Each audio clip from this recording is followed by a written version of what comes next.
Hi, I'm Lee. I'm stuck in the house too. Yeah, that's where we are today. Stuck in the house 2, second episode of an occasional series that is designed to support my well-being and yours. And how are we going to do that today? Well, I could dwell on what's going on, but we all know what's going on. There's a massive change. And when things change for us, we can struggle to adjust to how those things are because we're so attached to how they were before. And this is what's going on now for everybody. We are in the midst of a major cultural change. And for a short period of time, possibly a few weeks, we're going to all have to live a little differently. I've been doing this now for 6 days, and I don't think I'm quite adjusted yet. At the moment, we're all surrounded by fear, and all the news that comes through on the TV, the radio, internet, etc. is generating fear and causing me anxiety. And I'm a relatively stable guy. So I know you must be feeling something similar yourself. So what I thought I would do was share something that I find helps me, and maybe it will help you. And that is doing a photography activity. Why does this help? Well, I believe that if we do a photography activity, we can spend some time creating some new photographs that will uplift our spirits. The activity itself, particularly if it's outside, this one's going to be centered on the inside, but if it's outside, get out in the fresh air, in with nature, two very positive things. But even when we're trapped inside, the possibility of trying to create something that we might find interesting, attractive, and would like to share is something that can support our well-being. So, what are we going to do today?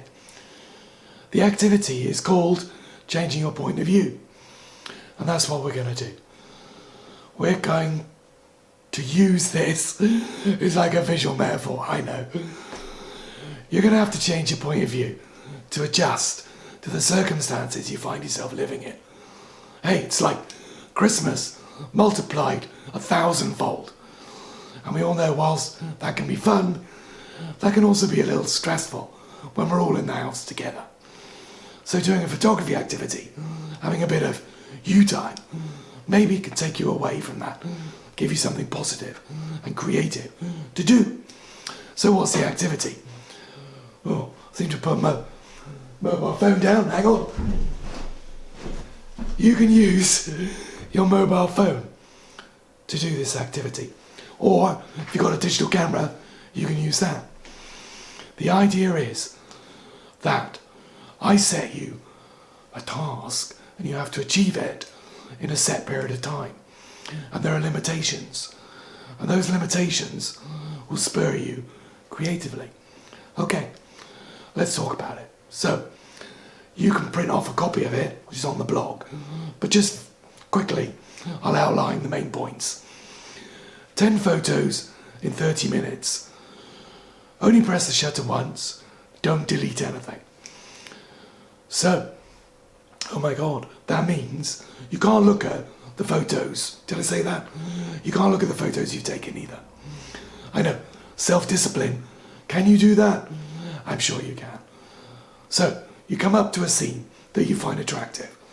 You look at it with your camera and you think, well, maybe if I moved left, or maybe if I moved right.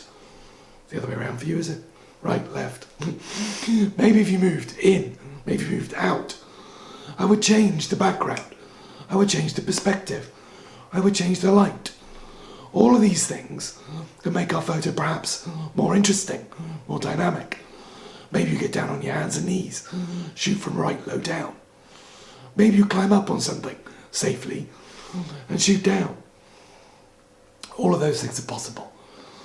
But you don't press the shutter until you've found the best representation of that particular scene. Then you press the shutter, you don't look at the photo you've created, and you move on to the next one. Just 10 photos in 30 minutes, which is actually quite slow, so take your time. Really spend your time looking through the house at things that could be visually interesting. A little tip: think about what you're looking at in the way that a camera looks at it. It doesn't know the name of anything. It only sees light. It only sees colour, line, shape, form, texture, pattern, and space. You can use those things to make your photograph more interesting. So there we go. 10 photos, 30 minutes, no review, no deleting. Away to go. When you finish, have a look at your photos, pick out one that you really like. Don't worry about the other ones you don't like, and share one on my Photography for Wellbeing blog, Facebook page. Details of which are on the blog as well. That's it. That's all you have to do. Bit of fun, 30 minutes, 10 photos, creating something that didn't exist before. Of course, if you like the activity, you can do it again and do it for an hour and create 20 photos. Same idea. There we go. A few ideas for you. I look forward to seeing your photographs and commenting on them, and I hope that you see other people's photos and comment on them. I'm going to be doing the activity myself very soon, and I will put my photos up as well, or my favourite photo. I look forward to seeing yours, and I look forward to seeing you take part. Take care, and be safe. I look forward to speaking to you next time. Bye for now.